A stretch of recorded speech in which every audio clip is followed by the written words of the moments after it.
Hi, everybody. It's your grief guide, Lisa.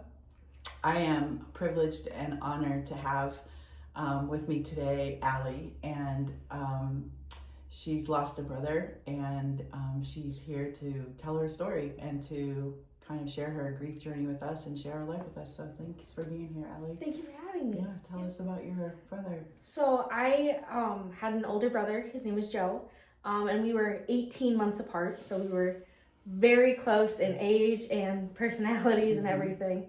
Growing up, it was like the typical siblings where we didn't always get along and everything. And then I went off to college, and my brother called me almost every day. We sent FaceTimes to each other, videos, Snapchats, the whole 9 yards. And then when I came back from college, we moved in together, and we lived together for close to 2 years, and then he passed away while living with him, and it was very jarring. It was pretty traumatic, and I had to hear from my uncle that he had passed away, and then I went with my family to tell my grandma and everything. So it was very hard to it's not a loss that you're expecting, especially at 24 years old. It's out of order of how life is supposed to go. Everything.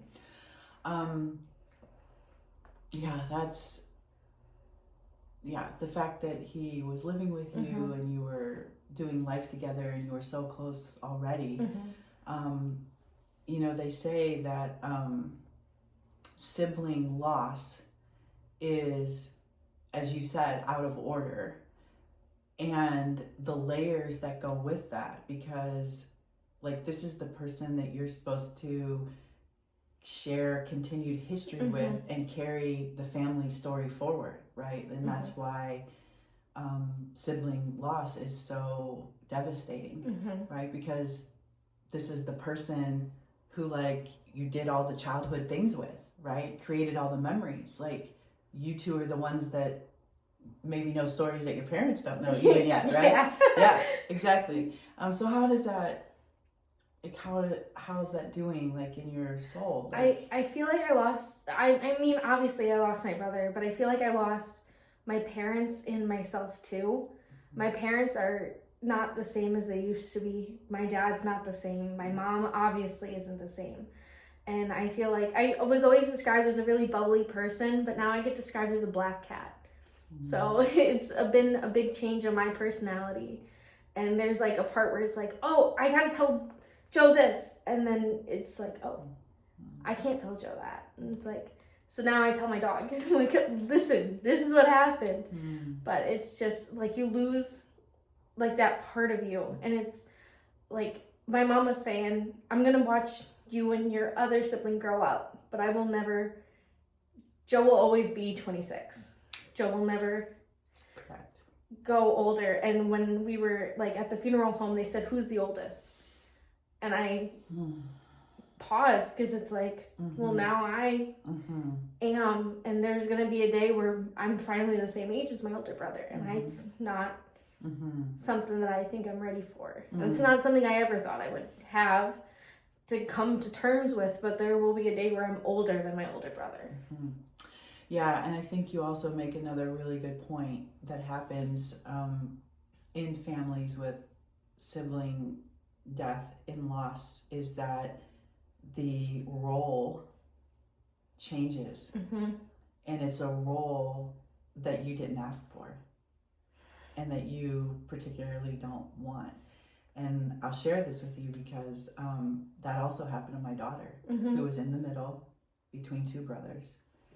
And she looked at me one day and she just said, I guess it's I'm responsible now.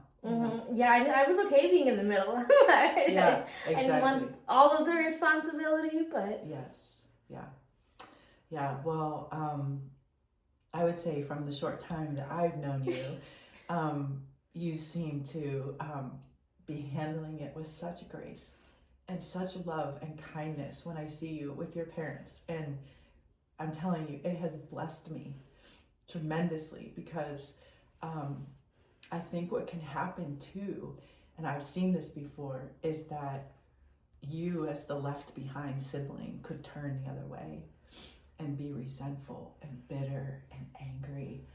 And that's not to say that you might not, feel that at some point. Of course, your brother who you loved is violently ripped away from you, right?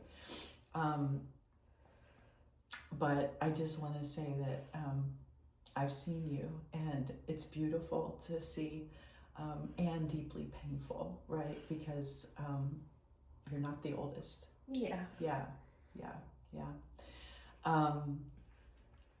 So if you could say, like, what do you think has helped you on this journey so far? Like, has there been anything that's I was telling my parents that going to the grief guide and everything has been, having that group is so nice, because I sleep through the night after I have it, and it's just like I feel lighter after, and having a support group of like friends too. Like I have a fantastic group of friends that when I'm not doing well, they say they come and kidnap me, and they take me out of my house and make sure that I'm out and doing things. And I got really into like crocheting, so I have something to do with my hands is a really big thing, because if I can move my hands, my brain can just turn off and I don't have to think about anything. And that's been really helpful. And I think my family has gotten a lot closer since everything has happened. We're all like this now, and not that we weren't close before, but I can call my mom and be like, you want to go get coffee? And we can make a whole girl's day out of it and everything. And I think that's been really helpful for me to be able to rely on those people, like, because I can't hold everything anymore. I only have so many spoons in a day, and it was cut in half since I lost my brother. But being able to have people, it's like, can you come over while I do the dishes, just to make sure I'm doing my dishes and everything? It's been really helpful. Yeah, it's really you've said a couple important things there, that there's something about creativity and grief, and I don't really know, there's probably science behind it, right? But I was told the same thing, like, Lisa, like, go like dig in the soil, and I don't really like gardening, but there was something about using your hands. So I'm glad you mentioned that, and I'm glad that you're finding that to be healing, helpful. I think I go through like a skein of yarn a day at some point. Okay, yeah, and there's something about I know, like, it switches your brain a little bit, right? And can be helpful in the healing process. So and you're being creative. You're creating something, right? Because everything is so dark. Yeah. And feels so overwhelming. But you're creating something that feels like, okay, maybe there can be like life here again. Yeah. It's also good that you're aware that your capacity is just not the same. Yeah. And I think sometimes people who are grieving, when they deny that, is when they get into trouble, right? Because they think they can just keep going on the way they were, and we can't, right? And we're afraid to admit that. Like, we feel like we're being weak. At the beginning, I definitely was just like, okay, I'm just going to go back to life as normal. So, because it's like, you always hear as soon as you can go back to normal, you'll feel better. And it's like, well, I would go to work, and then I would just come home, and I would have to sleep. Like, I couldn't, and work was a nice distraction, but then I would be so done after that. And it was just nice. It's nice to be able to just, do little things instead. Like, I still go to work now, but, that whole first week, my friends are like, okay, let's go do something. I'm like, I can't even get out of bed, let alone get up, get dressed, do makeup, the whole 9 yards. Sure, of course.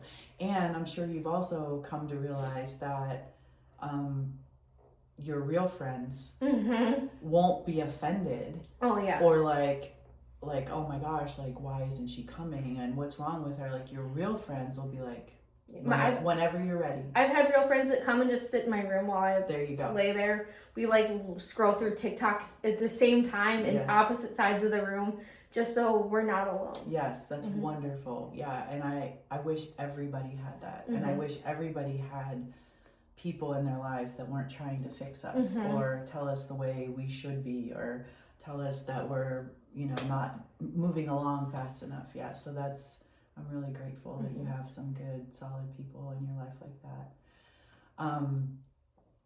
If you had to, say to somebody listening today, what would be some of the things that that you've already said? Like, would there be anything else that you would like absolutely say to them? Like, if you don't do anything else, like, do this thing. To give yourself grace, like to let yourself be hurt. Because I know why I try to be strong for like everyone else. Because like, you see your parents going through it, or you see like all my brother's friends like going through it. So like I had to be the one that would like smile and everything, but then I would go home and it would just hit me 10 times harder. And then when I started going out and allowing myself to cry, I felt so much better. Because it's like, you don't have to put on that brave front every single time you go out. You don't have to be the one that, you don't have to keep your personality that you had before. If you give yourself the grace of just letting yourself cry, you feel so much lighter sometimes. Or just let yourself take more days to relax. Let yourself lay in bed a little bit longer. Just, I find that making my bed every day to see, I accomplished one thing. There you go. There you go. I've never made my bed before. There you go. But I make my bed every morning now because it's like I can come home and be like, I accomplished that. Like if everything else is going wrong and it's a heavy day, I can go look at my bed and be like, that's done. There's one thing that I've done today. Wonderful. I love that, right? Just sometimes we can only do the next thing that's there. Oh, and that's an accomplishment of the day. Yeah. I love that word, to give yourself grace. We're so hard on ourselves. And we also know that there's so much judgment around grief anyway. But that's a good word to be able to just say like, no, like this is awful and painful and this sucks. Yeah. That was the nicest thing I was told. Everyone was like, I'm so sorry for your loss. I had a phone call and someone went, this sucks. And I was like, you are so right. That is the nicest thing I had heard all day. Yes. And she was like, I have no other words. I'm like, that's all I needed to hear. That I wasn't alone in saying, this sucks. Yes, yeah. You also said something else that I want to touch on. And I hope that this will encourage you as well. They often say that sibling loss are referred to as the forgotten mourners. Have you heard this? I have. Yeah. And it really does make sense, right? Because you're in a family where your parents have lost a child, right? And so sometimes the sibling then will feel like, of course you want to take care of your parents, right? But that people are asking more about your parents and they have forgotten that you have grief too, right? You had a brother, you had a relationship. And just what you said, that you were being so strong for everyone else now because you're feeling like your role in the family has shifted too, right? So I want to encourage you, and I want to encourage anybody that's listening that's lost a sibling, like your grief matters too. And I'm glad that you recognize that and you're taking care of yourself and you are seeking help. Because while you, of course, love your parents and you will always be there for them, your grief matters too. Yeah. My parents have thankfully given me a lot of like grace and that kind of stuff, but watching my grandma lose a grandson and my mom lose her son and everything, it's so hard to watch that your grief kind of, I didn't even do it on purpose, but I put my grief to the backside to just be strong for everyone else. And it's like, at the funeral, I think my significant other cried more than I did because I was so focused on being strong and holding my mom's hand and holding on to my grandma that I just didn't even allow myself that moment. And if I could go back in time, I mean, I would still be strong, but I would have given myself the moments that I needed. Sure, of course. Yeah, of course. And I'm glad that you are giving yourself that grace and those moments now, because as you navigate your own grief, then you will begin to find your life again. You'll begin to find healing again. You'll begin to be able to find your way in your family again, right? And whatever that is, because as you said, like there's no going back to normal, nothing will ever be normal again, ever. And so as you find your way, and do the things that are comforting and healing for you, you will find your way again. And I know it's only been a few months, and even after years, it's only been a few years, because this kind of loss just doesn't get better. It will always be there.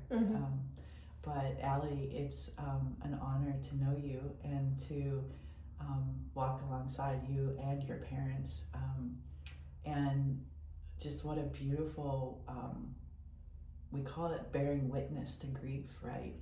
And you've done a beautiful job of bearing witness to your parents' grief and allowing others to bear witness to yours.